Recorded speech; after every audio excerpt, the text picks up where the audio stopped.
Hey everyone!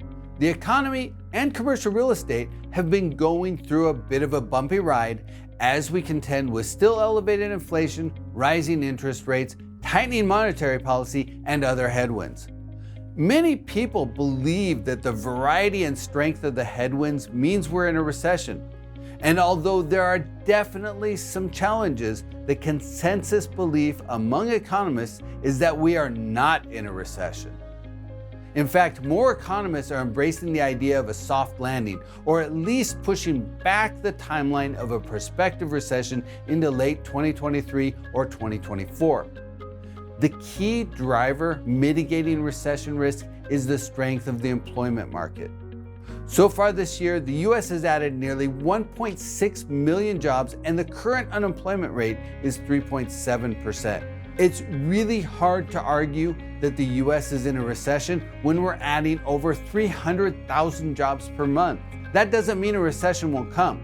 It is possible, but as a country, we're not there now. But that said, different parts of the country are experiencing very different realities when it comes to their local economic climate. This is really visible when you look at local employment numbers and local commercial real estate fundamentals. There's no specific mathematical calculation, at least I've never seen one that holds true across markets and across the country, but there is absolutely a link between job creation and commercial real estate space demand.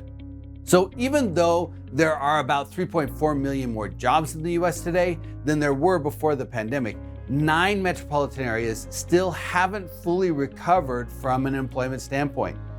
At the other end of the spectrum, 14 major metropolitan areas now have at least 5% more jobs today than they did before the health crisis. The growth in some of the expanding cities has been pretty spectacular. Dallas-Fort Worth has about 383,000 more jobs today than it did before the pandemic.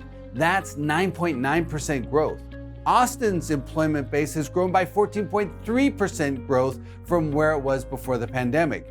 Salt Lake City has grown by 9%, Jacksonville 8.9%, Tampa 8.7%, Nashville 8.6%, and Phoenix, Orlando, and San Antonio have all increased their job count by 6.8%. So a person living in one of the 9 cities where employment hasn't fully recovered yet probably has a very different perspective on the economy from someone living in a city where jobs are being created at an aggressive pace. Although the correlation between job creation and commercial real estate demand is imperfect, the 5 metros that created the most jobs also generated some of the strongest apartment housing and retail space demand. Metros with weaker job creation that are still enjoying positive commercial real estate demand growth are very large cities like New York, Washington, D.C., and Chicago, where the sheer mass of those cities has driven net positive household creation over the course of the last 3 years. Looking forward, we expect to see significant employment gains and therefore stronger than average commercial real estate demand in cities like Los Angeles, Dallas, Atlanta, Boston, and Phoenix. But that's only half the equation. Investors also need to consider new supply risk. Even though a city may add a lot of jobs and have a lot of commercial real estate demand, it can still have rising vacancy and weakening revenue growth if the new commercial real estate development pipeline is big enough. That's not really a problem for multi-tenant retail because retail construction has atrophied for more than 10 years, and I expect it to remain limited, at least over the short term.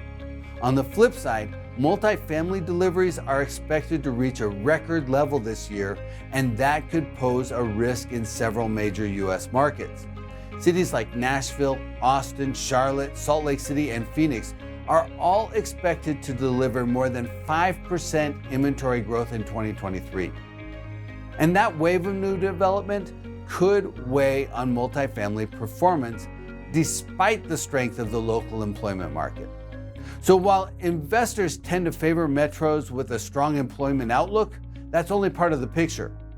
Investors need to dig under the surface and assess the demand drivers, the supply outlook, barriers to entry, the local commercial real estate momentum, down cycle risk, and numerous other factors. And even beyond that, investors should consider the local submarket and the individual asset itself. There are a lot of ingredients to bake in, but I always start at the top with the macro drivers affecting the local market. Those can give you a lot of insights very quickly, but they don't tell you everything. And once you get a handle on the current perspective, you need to look forward. What's the outlook for tomorrow, and in a year, and 3 years, and 5 years in the future? As always, investors need to keep their eyes on the horizon.